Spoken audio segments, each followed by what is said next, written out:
E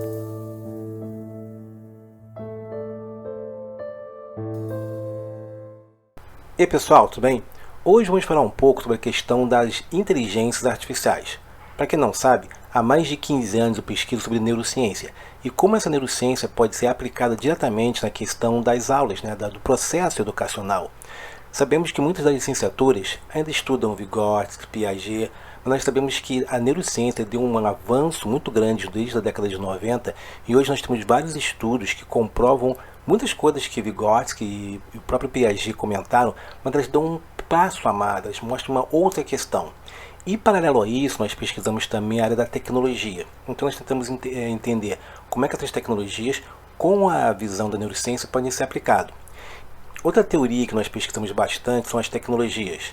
Uma das minhas formações é em eletrônica, então sempre venho pesquisando um pouco sobre essa questão dessa tecnologia aplicada também à educação, Como é que esse avanço tecnológico vai estar colaborando, contribuindo com o processo educacional. E em 2022 nós tivemos o lançamento de várias inteligências artificiais, dentre elas o ChatGPT, o que tem causado muito burbúrio, as pessoas querem conhecer o que é e como que isso é aplicado na educação.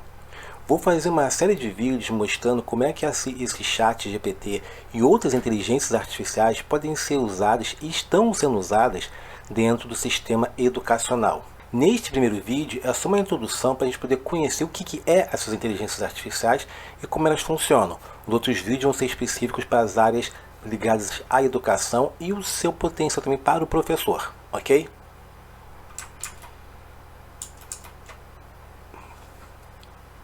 Bem, para começar a gente tem que pensar assim, o que é esse chat GPT? Então eu vou clicar aqui dentro do meu buscador, OpenAI, Essa seria a empresa, que ela está fazendo essa questão.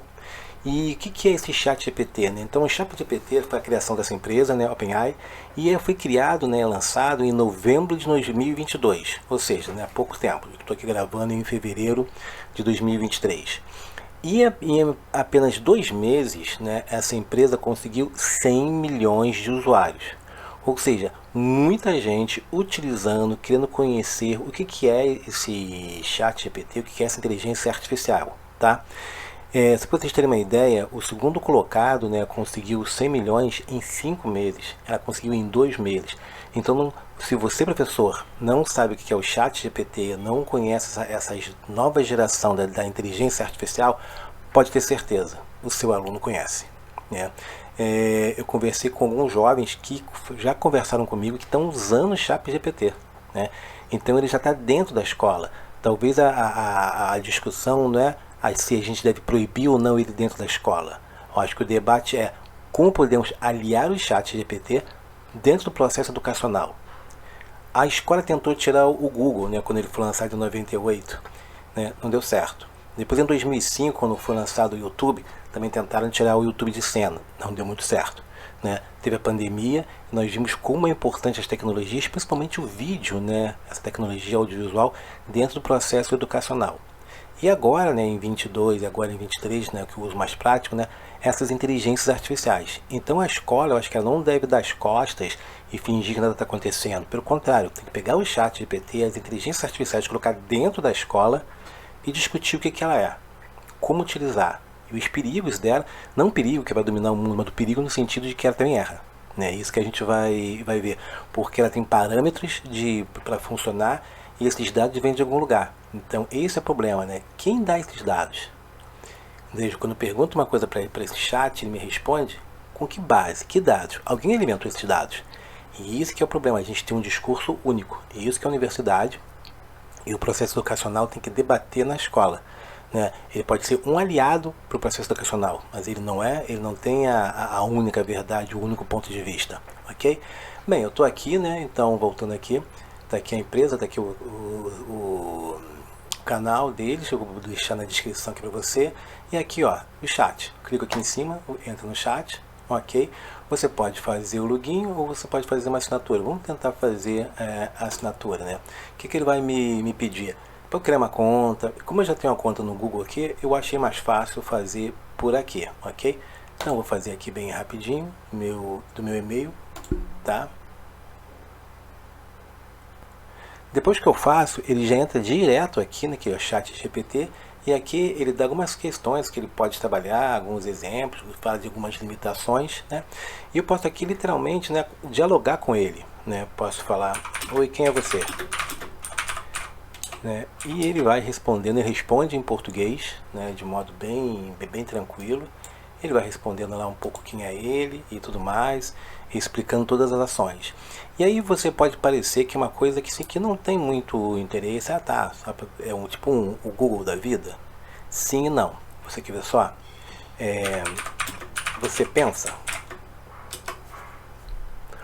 E ele vai responder que não, né? Porque como é uma inteligência artificial, ele não pensa, mas ele tem dados, e esses dados que vão dialogar. Agora eu vou mostrar para vocês algumas coisas que eu acho interessantes, principalmente no processo educacional. E aí que a gente tem que estar se perguntando. Aqui ele explicou, né? Então eu posso perguntar para ele assim: olha, vamos supor que eu, né, como aluno, vou fazer um trabalho sobre Tiradentes, né? Então, pode me resumir a história de Tiradentes? E aí ele vai me dar todo, o Google também me daria isso, só que me daria vários arquivos, artigos, vídeos que eu teria que pesquisar. Aqui ele já me dá um resumo, né, de vários dados que ele tem sobre a questão do Tiradentes. É um exemplo simples, né? Então a gente tem que pensar que os nossos alunos vão estar utilizando isso. Como usaram aí o YouTube, a gente tem que pensar que isso aqui é um sistema que ainda está em estudo, em pesquisa, né?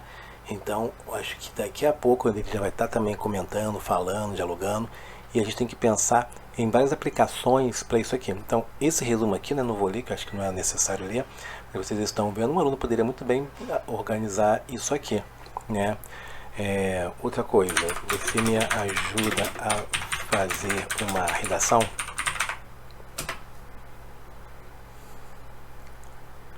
E aí que tá. Então, ele vai me dar...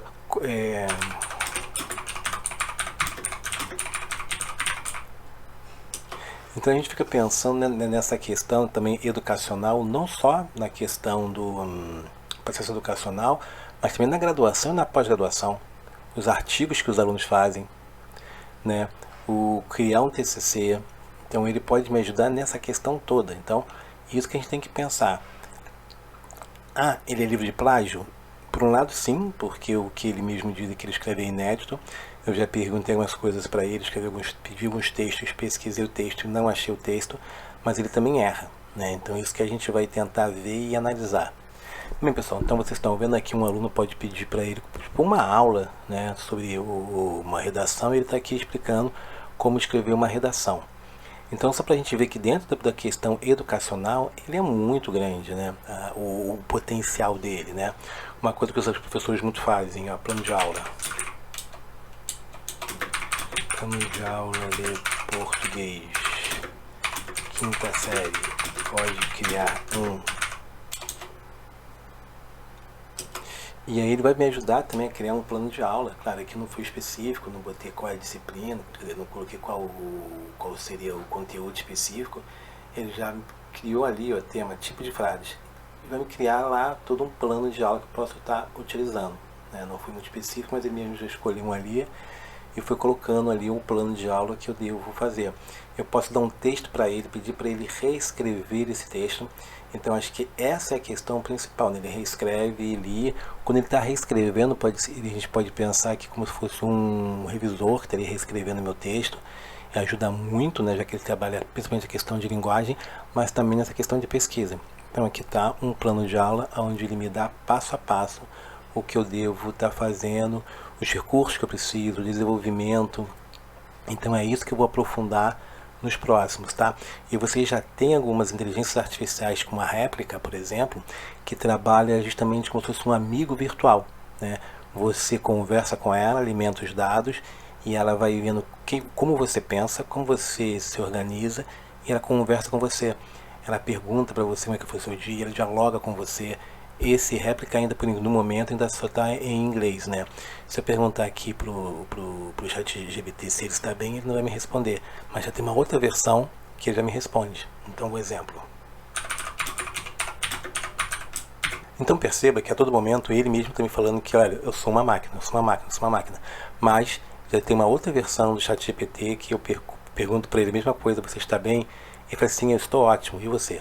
E aí começam outras implicações sociais que a gente pode pensar no futuro. Eu acho que para esse momento já dá para você ter uma ideia do que é esse ChatGPT, você pode conversar com ele, né? Eu sou flamenguista. E aí eu posso conversar com ele, né? Tá vendo algumas coisas? Então, o principal também é como perguntar. Eu perguntei para ele como está o Flamengo, ele não sabia.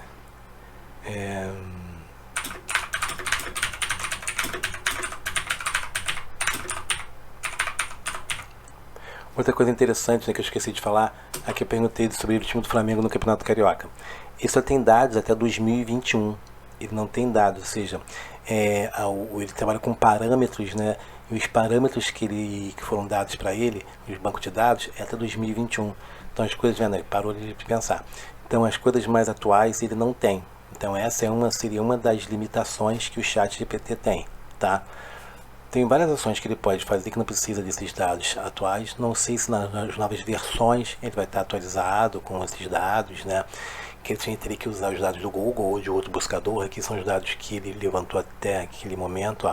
Atualmente o Flamengo está disputando o Campeonato Carioca de 22, só que a gente já está em 23, ele não atualizou. Tem alguns plugins que você atualiza o ChatGPT, eu posso deixar isso para um dado do futuro, que começou em janeiro desse ano. Então ele está falando que você estivesse em 22. Até o momento o Flamengo já disputou 2 jogos em competição, então ele está pegando dados antigos. Então essa é uma das questões no momento, mas você tem outros concorrentes do ChatGPT que já trabalham diretamente com o Google. A própria Microsoft está trabalhando com o ChatGPT para ter um buscador mais eficiente, né? A gente sabe que ele sempre tentou vencer o Google, mas não conseguiu. Talvez agora eles consigam fazer essa ação, né? Última pergunta que eu vou fazer só para a gente ver. Como você pensa? Não, como você analisa os dados da minha pergunta? Então, pessoal, deixa eu só parar aqui, que senão ele vai ficar repetindo ali e já falei como ele está atrasado. Então, só para a gente ter uma ideia, aqui tá para finalizar, ó.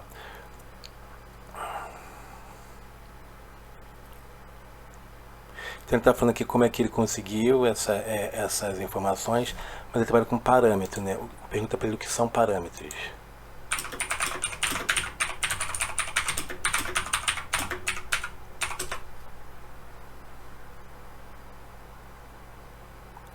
Então, como ele falou, que controla o comportamento dele, né? Vou perguntar qual o tamanho do parâmetro que ele trabalha.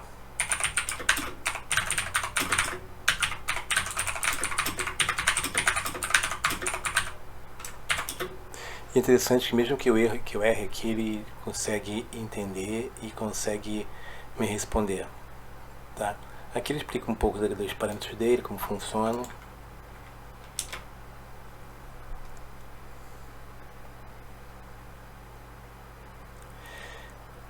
Então, isso aqui vai falar uma vez, ele falou comigo que ele tinha quase aqui ó, por mais de 8 milhões de documentos da web, né? Cerca de 40 GB de texto, né? Se a gente pensar, não é tanta coisa assim, né? Quando pensa numa internet, né? Mas às vezes ele falou que tinha 148 milhões de dados, né? No mundo todo, por isso que ele consegue ficar sem a internet, por isso que os dados também são limitados, o que foi colocado nos parâmetros dele até o ano de 2021, ok? Bem, pessoal, vou ficando por aqui para o vídeo não ficar muito extenso, e no próximo vamos falar especificamente sobre o ChatGPT na educação básica. Valeu!